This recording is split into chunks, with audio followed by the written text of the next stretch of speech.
اللهم صل وسلم وبارك على نبينا وحبيبنا وقرة أعيننا محمد وعلى آله وصحبه أجمعين وبعد. We continue with the series on values, principles, and ethics of Islam, and we only got through two sessions last week, and I talked about, I introduced the difference or the concept of values, principles, and ethics, and I explained the difference between them.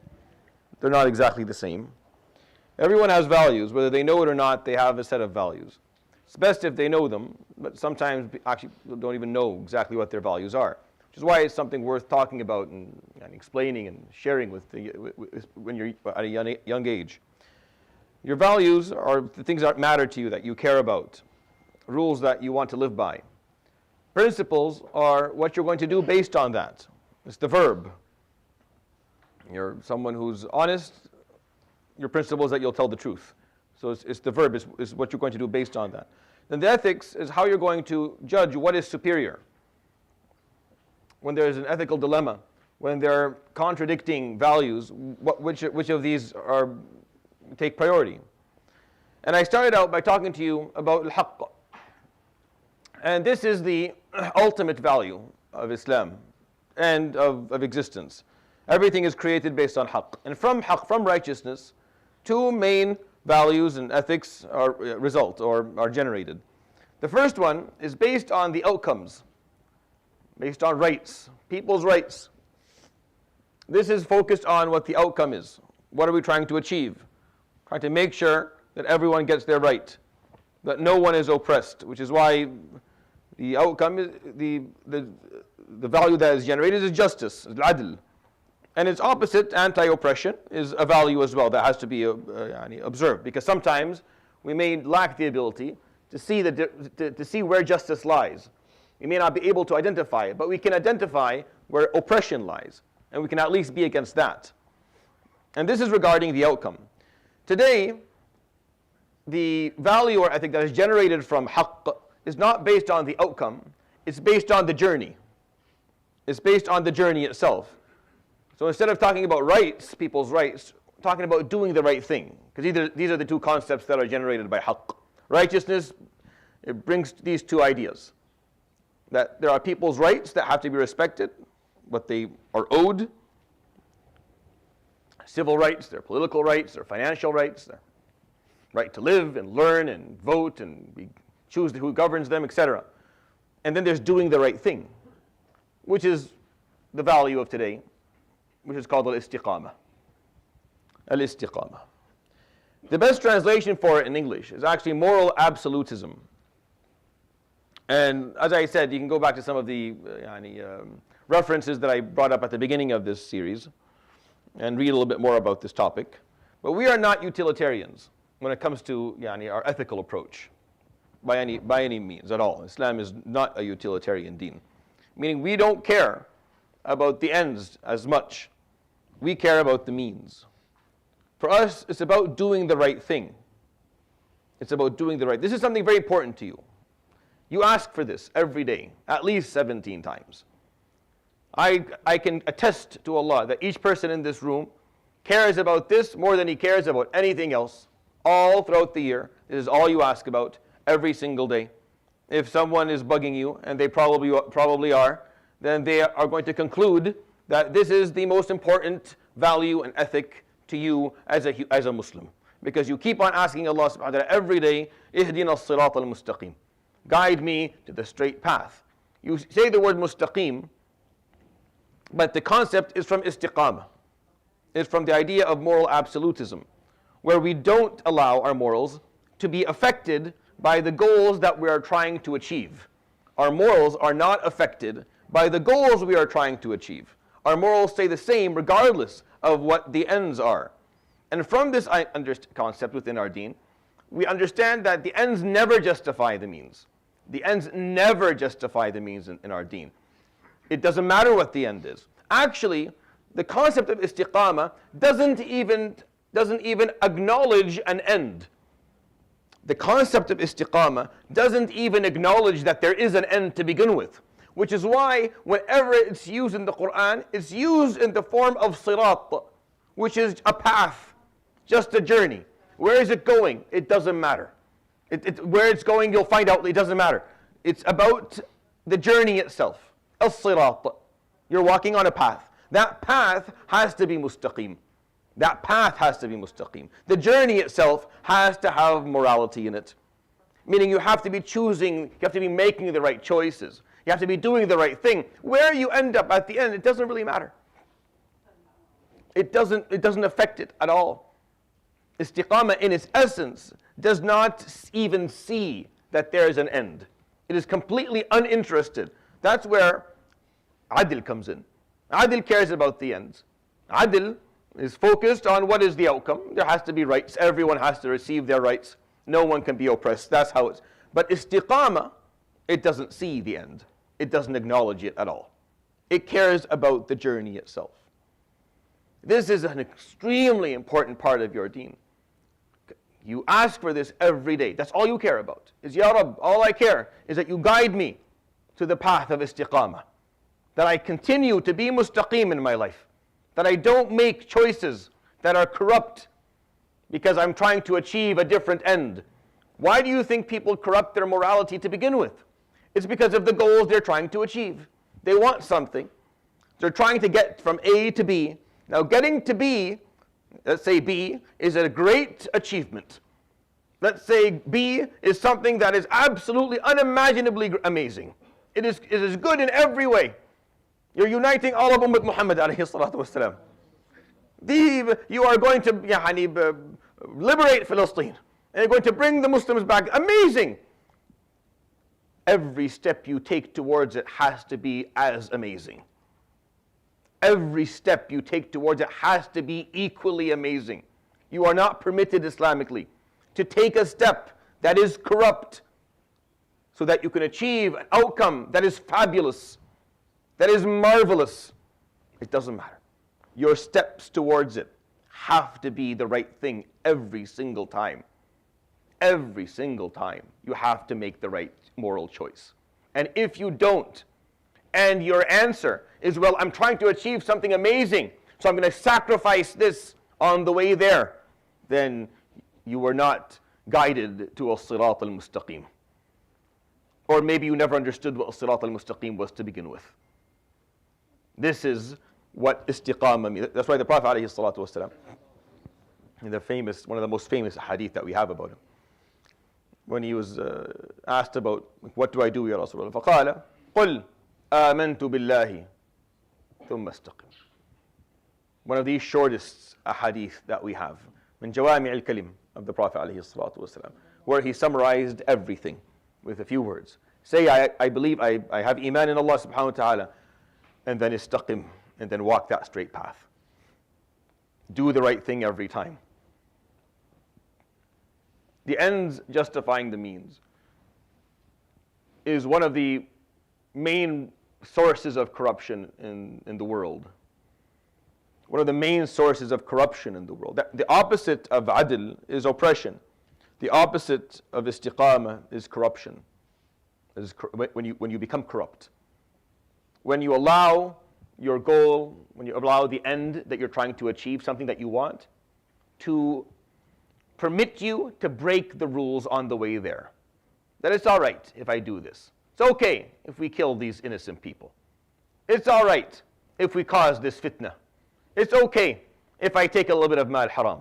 It's all right if I behave in this way that's un-Islamic and unethical. It's all right if we lie a little bit. It's all right if we oppress a little bit. It's all right if we ignore people's needs and people's basic rights. It's okay because I'm trying to achieve something great. The difference, the only difference between a Muslim and a non-Muslim is this. If you are doing this because your enemy is doing it, then there's no difference between the two of you. You are not worthy of Allah subhanahu wa ta'ala's aid or support. The only difference, it makes it difficult, I agree. I understand it's difficult. It makes things very difficult. When you have to play by the rules and others don't play by the rules because they're unethical, I agree. It makes it more difficult. But that's the whole point. وَمَا النَّصْرُ إِلَّا مِنْ عِنْدِ اللَّهِ. The whole point of these verses in the Quran, that don't worry, victory only comes through Allah, is so that you don't say that. Well, yeah, Shaykh, we can't win. We can't win. Our enemy is corrupt. They play dirty. They'll do everything to make sure that they achieve their goals. If I can't do that too, then I'm not going to achieve my goal. Then you don't achieve the goal. Who cares? It's الصراط المستقيم, not الغاية المستقيمة. It's not the mustaqim goal. It's the mustaqim path that you were asked to walk on. From the beginning, all that mattered for you is that you walk the straight path. The goals and the outcomes, that's in the hands of Allah from the to begin with. Allah subhanahu wa ta'ala decides whether you achieve outcomes or you don't, whether you exceed in achieving or accomplishing your goals or not. That's in Allah subhanahu wa ta'ala's hands. All you can do is just make sure you walk that straight path, which is why He uses this term, ala siratim mustaqim, ala siratim mustaqim, time and time again, all throughout the Quran, but we don't notice it, and we think, straight path. What does straight path mean? We have to think, what does He mean by this? Is it literal? What, you have to walk in a straight path? What does it mean? Why does He keep on using this term time and time again? Because it's about the journey that you're on. It's what you're doing. What's the next step? This is the next step. This is the correct next step. Well, that's not as powerful as this step over here. I can achieve the goal much quicker with this, but that's corrupt. It doesn't matter. Yeah, but we're not going to get ahead, and they're getting ahead. That's fine. That's fine. If you understand Islam, it's not going to be a problem for you. Yeah, they'll get ahead. Yeah, they're playing dirty. They may get ahead at the beginning. That's fine. But the difference between you and them, the only difference, if they murder children, you don't. You don't, and you don't accept it. You don't accept it. You don't emphasize it, and you're not going to be a part of it. Why? Because that's the difference. If we do it too, then what's the difference? Khalas, we're the same. They're criminals, and we're criminals who retaliated with crime. There's no difference. For us to be worthy of the bounty of Allah subhanahu wa ta'ala and the favor of Allah subhanahu wa ta'ala, there has to be at least one clear difference. What is the one clear difference? This is it. This is it. Al-Sirat al-Mustaqim. That's what it is. That's all you care about. You are asking Allah daily, Ya Rabb, teach me. Guide me to it so that I don't miss it. So I don't look away, get distracted from it for a moment. When you think about it, it's the only ethic you ask Allah subhanahu wa ta'ala for daily. Look at there's nothing in Surah Al-Fatiha aside from it. Ethically, there's nothing else. From an ethical perspective. He talks about rahmah, but it's not about you. It describes the Almighty, subhanahu, the divine, Ar-Rahman, Ar-Rahim. It talks about God. But for you, your dua is, Ya Rabb, just that, guide me. Because it's so important. Because without it, it doesn't matter. Alayhi salatu wasalam was offered throughout his life opportunities to change the fate of Islam if he was just willing to be a little bit corrupt. Just a little bit. Just a little bit.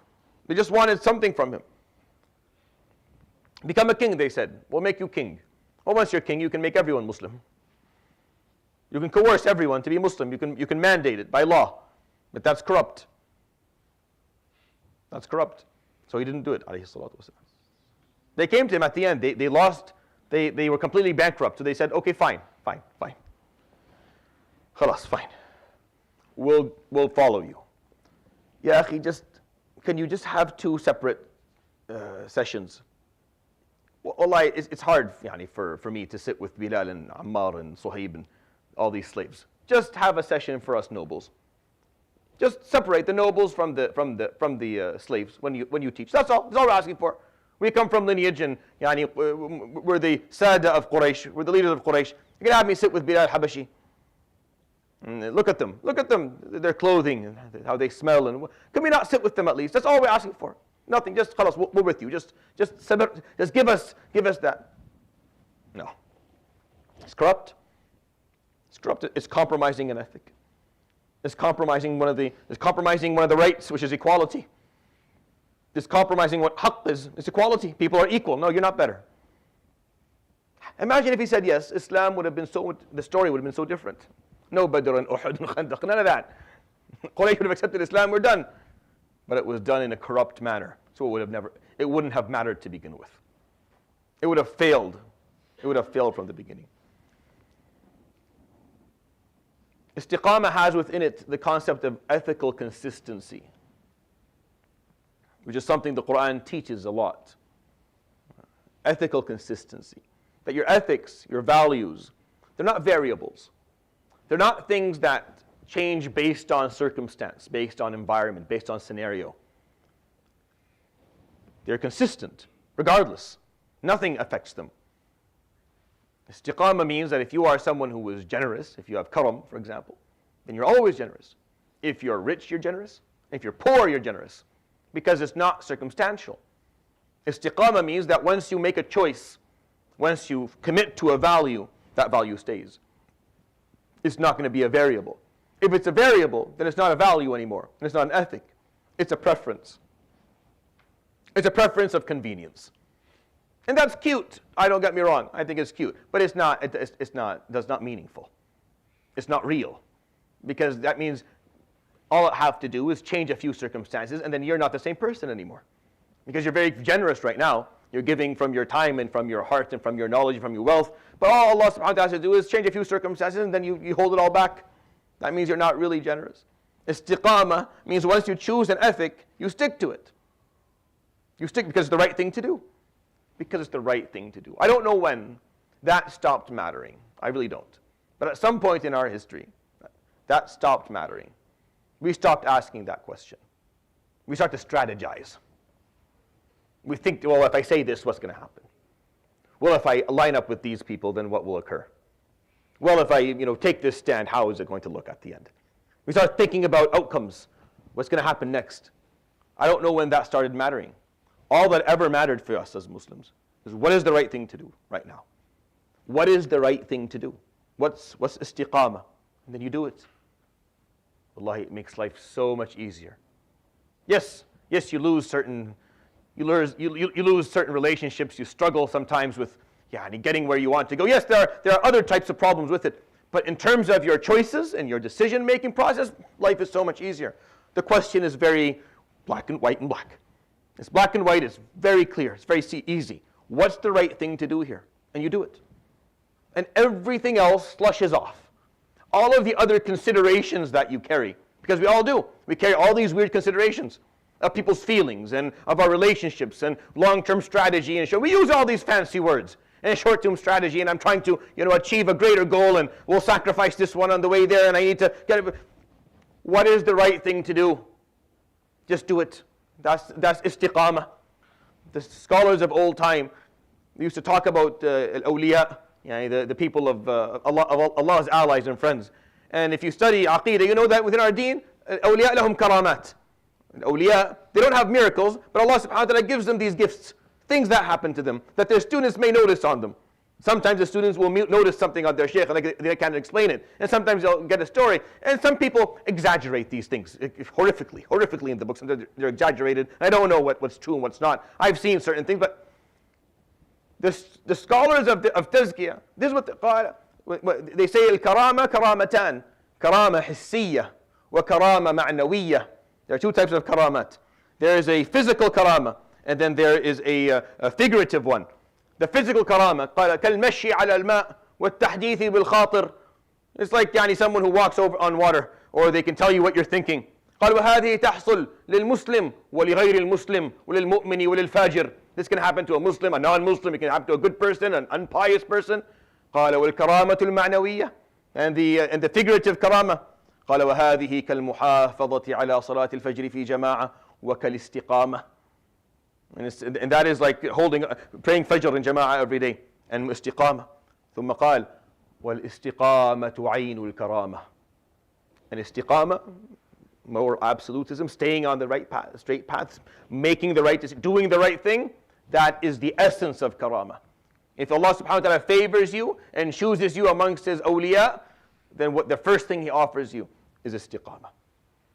قال وهذه لا تتحصل إلا للمؤمن وَلِأَحْبَابِ اللَّهِ. This only happens to those who are the closest to Allah subhanahu wa ta'ala. Adjacent to this topic, people are not means. When I say the ends never justify the means in Islam, and you may disagree with me, and you are wrong. The ends never justify the means. I don't care what the ends are. That's the whole point of istiqamah. This is undebatable, by the way. This is an Islamic concept. This is an ethical Islamic ethic that is absolutely undisputed. It's undebatable. And if you debate it, then missed the basics of Islam. You missed number 1, 2, you missed number 2, and then you moved on. You have to go back. Because absolutely, this is what our deen is about. is about this simple concept. And since the ends don't justify the means, you're going to have ethical dilemmas. Not every situation is going to have a clear answer. Sometimes it's going to be hard. Sometimes it's going to be difficult, and that's fine. That's a part of that's why you have fuqaha. That's why you have people who are going to study this. That's why Islamic ethics is an extremely profound discipline within our deen. But deep down inside, everyone knows in any situation what the right thing to do was. If you come and tell me, and I have a problem with my spouse, a problem with my friends, a problem with this, and you're telling me the story, I'll listen. Then I'll ask you, by the way, in that moment, what could you have said or done differently? And immediately the person will start saying, but I know what they did. But you, what could you have done differently? I understand the circumstances of how tired and exhausted you were and how difficult it was. But just tell me, what could you have done differently? Because you know, you don't want to, but you know. You know what the right thing to do that moment was. You know how you could have de-escalated this problem, how you could have behaved in a way that was better. And that was istiqamah. And at least know that. At least acknowledge it to the Almighty subhanahu wa ta'ala, to the divine. So that you can admit that I didn't do the right thing. But I don't care about other people. Ethics are personal. When you accept Islam, you accept the ethics of Islam upon yourself. People will do what people are going to do, but what are you doing? Because that's what matters to you. In the midst of understanding this, you have to understand that people can never be means. A human being cannot be a mean to an end, ever. You can ask people for help. Don't get me wrong. You can ask people for assistance. You can go to them and say, I need help from you. But if you use people as means, that is one of the most unethical things you can ever do. Because people are the end. Now, istiqamah doesn't care about the ends, right? Istiqamah only cares about the journey, about this. But here I have to bring this in for a moment so that you can understand it. What is the basic outcome of our deen? What are we trying to achieve here? What is the end for us as Muslims?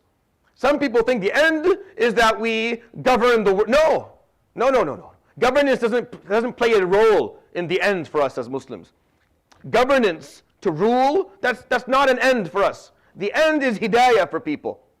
The end, the goal, the ultimate goal is people finding God. That is the goal. Governance is a means.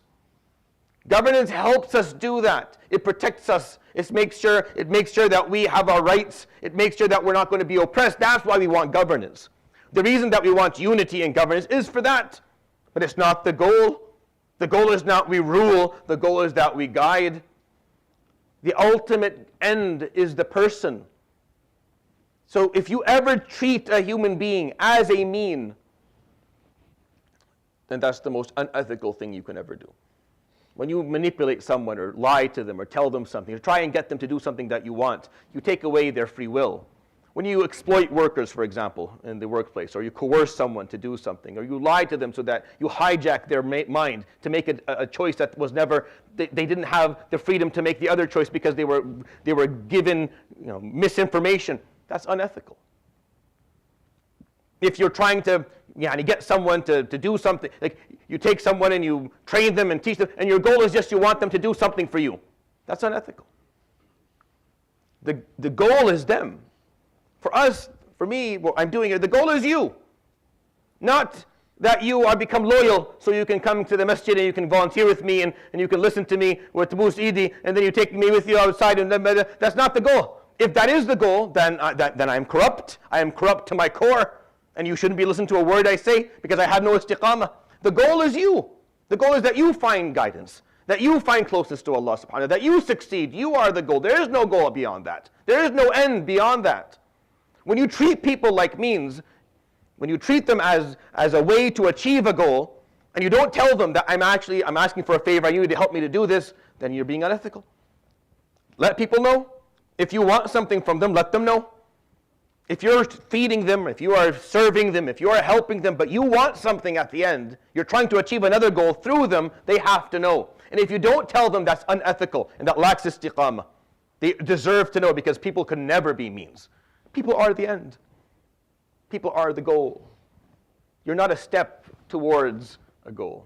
Which is why we don't like politicians, because that's how they treat human beings. They treat human beings as means. They just want your vote. They don't care about you. Once you vote, you'll never see them again.